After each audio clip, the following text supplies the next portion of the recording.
भैया हरिंद्रानंद सबके रास्ता बतैलक। भैया हरिंद्रानंद सबके रास्ता बतैलक हो। चर्चा करैलक कि साहेब जाय छै, कि साहब आज छोड़ के जाय छै सबके संगवा।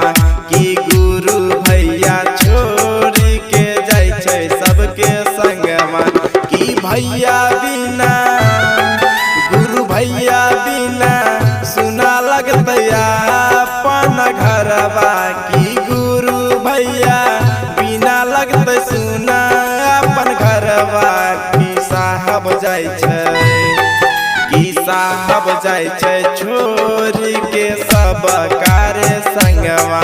गुरु भैया जाय छै छोड़ के सब कार्य संगवा।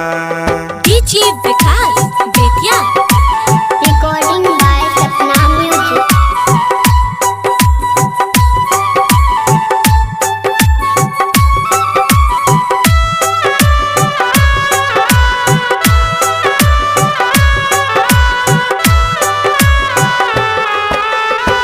शिव गुरु के झंडा दिलकै लहराए हो।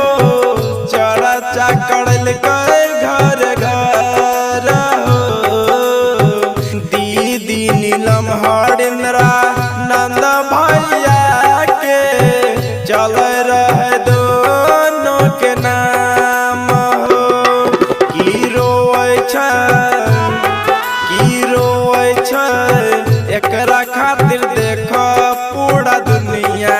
कि रोए छै एकरा खातिर देख संसारवा।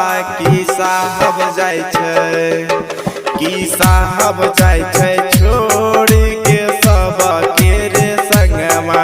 गुरु भैया जाय छै छोड़ के सब के रे डीजे संगवा। विकास बेतिया